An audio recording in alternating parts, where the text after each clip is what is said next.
Hello दोस्तों, welcome to our channel. दोस्तों, पाकिस्तान के डाउनफॉल के बहुत सारे कारण हैं। उनमें से एक कारण ये भी है कि वहाँ पर कभी पॉलिटिकल स्टेबिलिटी नहीं रही, इसलिए पाकिस्तान आज इस हालत में है। और भारत की बात करें तो भारत में ज़्यादातर पॉलिटिकल स्टेबिलिटी ही रही है। यहाँ पर ये रिपोर्टर इन दोनों को भारत के प्रधानमंत्री की पॉपुलैरिटी और उन्होंने किए हुए काम के बारे में पूछ रही है।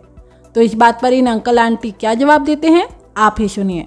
मोदी साहब आए, मोदी साहब का कंट्रीब्यूशन ये है कि उन्होंने थोड़ा सा एंटी इस्लामिक इश्यूज़ कह लें या ये कह रहे हैं कि जो उनके यहाँ का मजहबी फ़िरका वरारियत है उस बेसिस पर उन्होंने वोट लिए। लेकिन ये कहना कि पाकिस्तान को ऐसे ज़रूरत नहीं है, क्योंकि पाकिस्तान में भी बहुत सियासतदान आए, लेकिन एक बात ये भी है कि वहाँ के मुसलमानों की जो फेवर है वो ज्यादा प्राइम मिनिस्टर मोदी के लिए। आप उनके कोई भी फंक्शन देख लें, और बीजेपी के अपने जो इतने ज्यादा मेंबर्स हैं वो भी मुस्लिम कम्युनिटी से ज्यादा है। उसकी वजह ये है ना कि बीजेपी का ये सेकंड टेन्योर है। वो फर्स्ट टाइम आए, उसके बाद दोबारा आए। इससे पहले बीजेपी कभी वहाँ पे जिसे कहना चाहिए ना कि पावर्स में नहीं आई।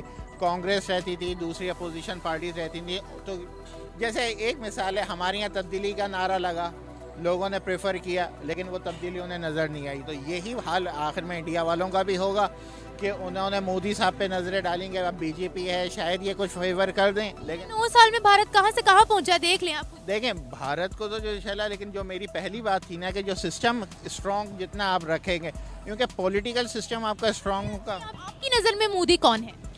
मेरे ख्याल में तो मोदी, आप देखें कि अगर आप उसकी हिस्ट्री लें तो चाय वाला है, ज़्यादा कोई अहमियत नहीं है, क्योंकि उनकी अपनी जो आवाम है चाय वाले ने पूरी दुनिया उसको आज प्रेफर कर रही है। एक हम कहते हैं चाय वाला, मगर पूरी दुनिया ये देख रही है कि वो कितनी तरक्की कर रहे हैं। तरक्की अपनी जगह है। तरक्की तो नो डाउट कि वो लोग करते हैं, बहुत अच्छी कर रहे हैं, लेकिन जो उनका अपना मेन किरदार है वो एंटी मुस्लिम है, इसलिए उनको ज़्यादा सब पसंद करते हैं, चाहे वो अमेरिका, इसराइल हो, कुछ भी हो। दुबई को आप भूल रही हैं, हाईएस्ट सिविलियन अवार्ड किसने दिया? अरब ममालिक ने दिया, इजिप्ट ने भी दिया, सऊदिया ने भी दिया। थोड़ा सा मैं इसमें ये ऐड करूँगा कि लोग जो है ना, देखें लोग अब बहुत कमर्शियल हो गए हैं। लोग मोदी की पर्सनैलिटी को, मोदी के चाय वाले होने को नहीं प्रेफर कर रहे हैं। लोग ये देखते हैं कि 1.5 अरब रुपए आदमियों की जो है ना इस वक्त दुनिया की सबसे हाईएस्ट पॉपुलेशन है, सबसे बड़ी मार्केट है, इसीलिए हर चीज़ वहाँ पे जा रही है। लोग अपनी सेल को देखते हैं, अपनी प्रोडक्टिविटी को देखते हैं कि कौन क्या है।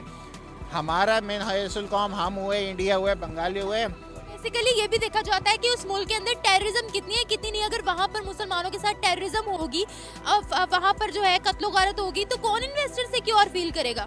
होती तो है, लेकिन उसको जो है मीडिया के ऊपर इतना नहीं दिखाया जाता। हमें कैसे पता लगता है? आप देखें, अब आप नहीं, आप वैसे ही देख लें, इंडिया के अंदर मदरसे तोड़े जाते हैं, लोगों को 4 लाख से ज्यादा वहाँ मसाजिद हैं और मंदिरों से ज्यादा तोड़ने के मार रहे हैं, पीट रहे हैं, वीडियोस वायरल होती है ना। वहाँ पर मुसलमानों की तादाद कैसे बढ़ गई? अब आप देखें कि उन्होंने अभी मज़ारों के साथ क्या हशर करा है। जामिया मस्जिद का पता है आपको? अजमेर शरीफ का? बिल्कुल, वो तो सबको मालूम है कि अजमेर के अलावा तो किसी की भी दाल नहीं गलनी है। जब तक आपको बाबरी मस्जिद वाला जब वाकया हुआ उसका पता होगा, अब उससे डबल रकबे वाली वहाँ मस्जिद बन रही है। वो बन रही है, कोई मसला नहीं है, लेकिन आप वो भी तो देखिए ना जो मुसलमानों के साथ कर रहे हैं।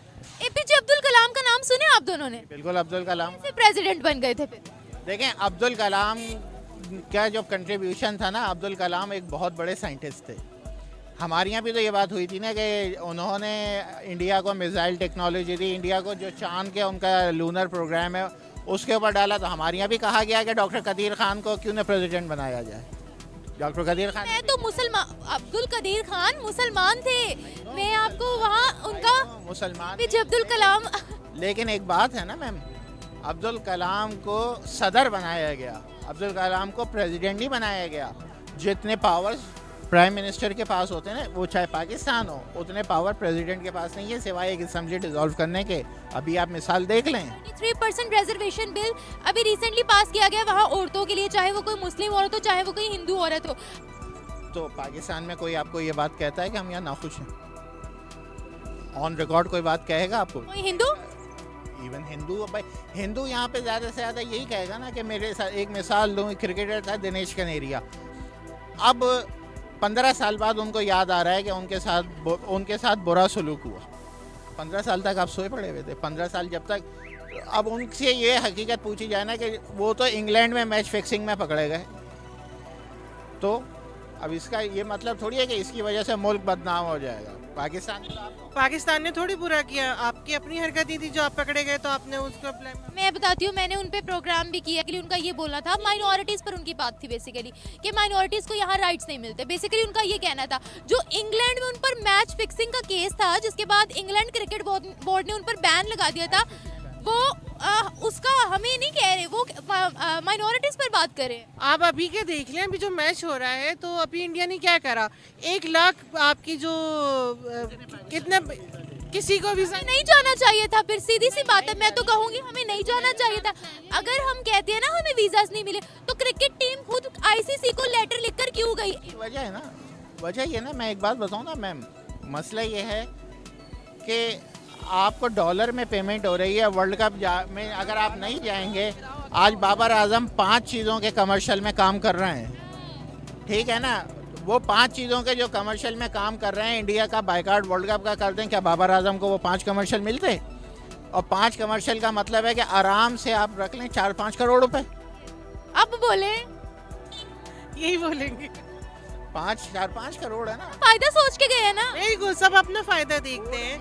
अब अगर वो उनको अच्छा बोल रहे हैं तो यकीनन उनका उसमें फायदा होगा, हमारा तो नहीं है ना। बोर्ड ने ये सोचा कि बड़ा टूर्नामेंट है, हम पीछे रह जाएंगे, हमें जो 10-12 करोड़ डॉलर जो मिलने थे फिर वो मारे जाएंगे। हर आदमी ने अपना बेनिफिट देखा ना, ये चीज़। दोस्तों, पाकिस्तान की बदहाली का और डाउनफॉल का बहुत सारे पाकिस्तानी ये जस्टिफिकेशन देते हैं कि पाकिस्तान के लीडर्स की वजह से उनके देश की ये हालत हुई है।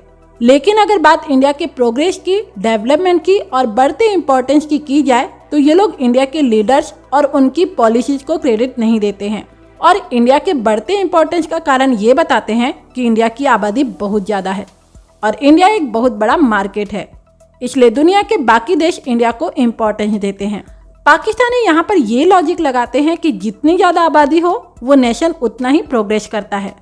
ऐसे देखा जाए तो फिर यूरोपीय देश, जापान, कोरिया जैसे देश जिनकी पॉपुलेशन बहुत कम है लेकिन फिर भी आज वो डेवलप कंट्री है और इन देशों की बात पाकिस्तानी करना भूल जाते हैं। दोस्तों, बहुत से पाकिस्तानियों का ये कंसर्न होता है कि भारत में माइनॉरिटीज पर बहुत ज़्यादा जुल्म किए जाते हैं और उन पर बहुत सी पाबंदियां भी लगी हुई है, लेकिन ये लोग पाकिस्तान में माइनॉरिटीज के साथ क्या हो रहा है ये नहीं देखते हैं। माइनॉरिटीज को छोड़ो, वहाँ पर मेजोरिटी के साथ भी जुल्म होता है, लेकिन इस बात की वो लोग कभी बात करते हुए नहीं दिखाई देते हैं और ये इस तरह की हिपोक्रेसी ज्यादातर पाकिस्तानियों में भरी पड़ी है।